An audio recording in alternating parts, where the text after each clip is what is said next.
You might not think you're addicted, but you are. And I'm not talking about caffeine or your phone. I'm talking about the everyday addictions that quietly keep you stuck. The ones that drain your energy, kill your focus, block your growth without you even realizing it. And these 9 addictions that I'm going to share with you today are keeping you from becoming your best self. And they're things you're not going to find in a bottle or a bag. Comparison. Whew. It's the killer of joy, creativity, and gratitude. We find ourselves often comparing someone else's behind the scenes, someone else's their highlight reel to our own experience. You start measuring your worth against someone else's timeline. And here's the thing, you don't even know how long they've been doing something for. They might be on chapter 20 when you're on chapter 2. And so what ends up happening is we end up rushing our goals, feeling like we're behind. Gratitude is the antidote for this, and it keeps you grounded in your own path. It shifts the focus from what they have to what I already have. So here's a tip for you. Start and end your day naming 3 things that you are grateful for. Why? It helps you to rewire your brain for enoughness. Write them out. Say them out loud. Hold space for them in your mind. It doesn't matter. And I'm not talking about the grateful things that you should be grateful for, like the big things. I'm talking about the small, little things that you take for granted each and every day. Pay attention to them. So when you stop comparing, you're going to start celebrating. And that's actually where confidence grows. So number 2 is comfort. The comfort zone feels safe, but it is where dreams go to die. It's secretly the enemy of growth. The body and mind actually crave safety, but the soul craves expansion.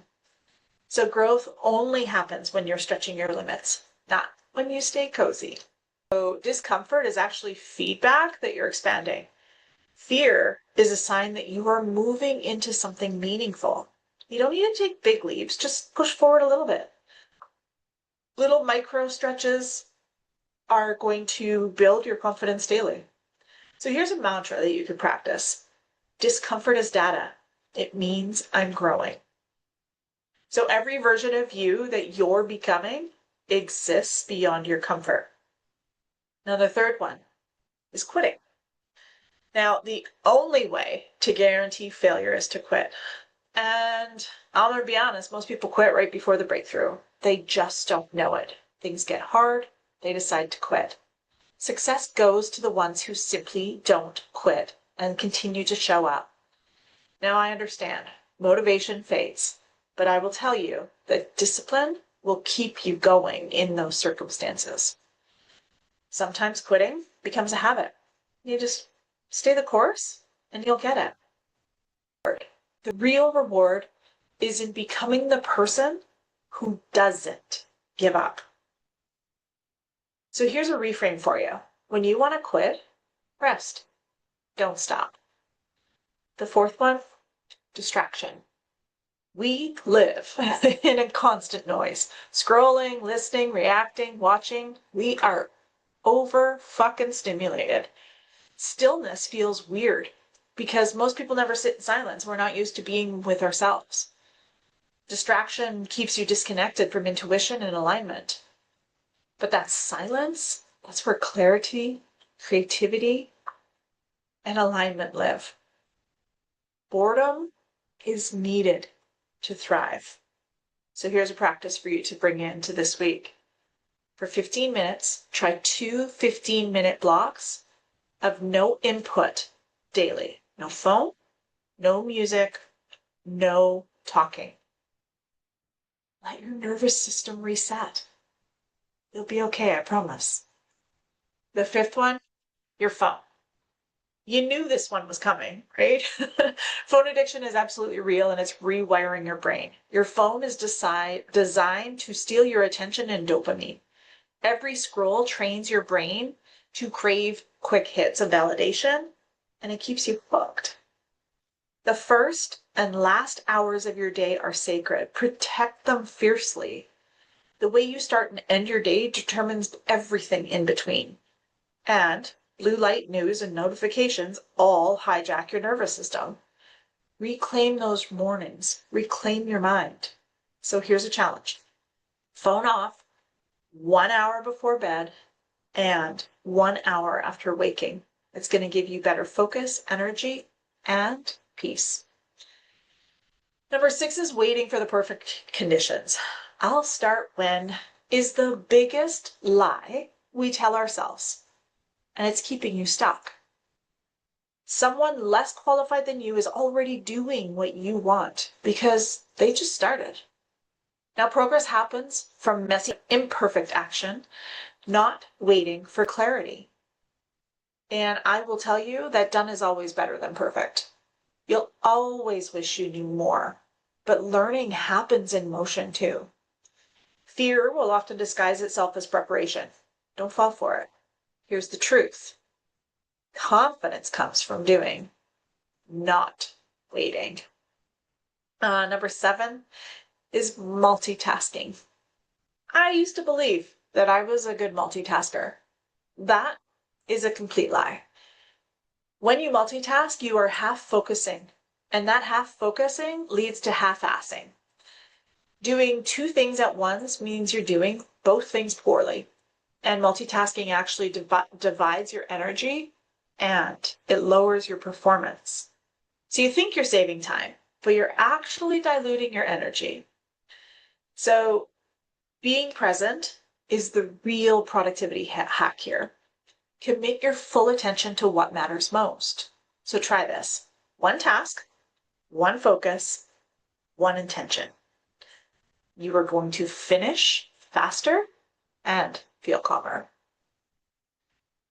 The number 8 is procrastination. Procrastination steals your time under the illusion of control. It's not laziness, it's avoidance caused by overwhelm, fear, or perfectionism. So I like to follow what I call the 5-minute rule, and it changes everything. Just start for 5 minutes. It's going to help you to bypass any of the resistance that you have. So start small, and that momentum will build.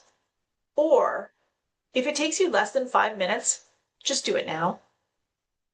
So we have this all backwards. We think that once we are motivated, we're going to take the action. Once you start, though, momentum builds. Action fuels motivation. So every time you follow through, you just honestly rebuild self-trust. So here's a question to ask yourself. What's the smallest next step that I can take right now? And number 9 is complaining. Complaining feels harmless, but it rewires your brain for negativity. We already default to the negative. We do not need to make it more. It focuses your energy on problems, not the possibilities. And the more you complain, the more your brain finds reasons to. So what you focus on expands. So train your brain to look for solutions, not problems. And guess what? It's easy to vent. I get it. It can feel bonding, but it actually drains your connection and joy. It takes strength to shift that energy. But here's the thing. Awareness is first. Catch yourself mid-complaint and reframe it. So here's a little hack. It's called the rubber band technique. I've done this with my clients, and it really helps you snap out of it, literally. You wear a rubber band, and every time you catch yourself, you snap it. You snap yourself into awareness every time you complain or think negatively. So breaking those addictions isn't about being perfect. It is just about being aware. You can't create a life of you love if you're still feeding the habits that are keeping you small. Start with 1 shift, just 1. Those small changes done daily will completely transform your energy into who you're becoming. So if this landed for you, don't just think about it, do something with it. Come hang out and Evolve, my free community where I share more tools and real talk to help you realign your life and energy. Aligned, not addicted. Fully becoming who you were meant to be.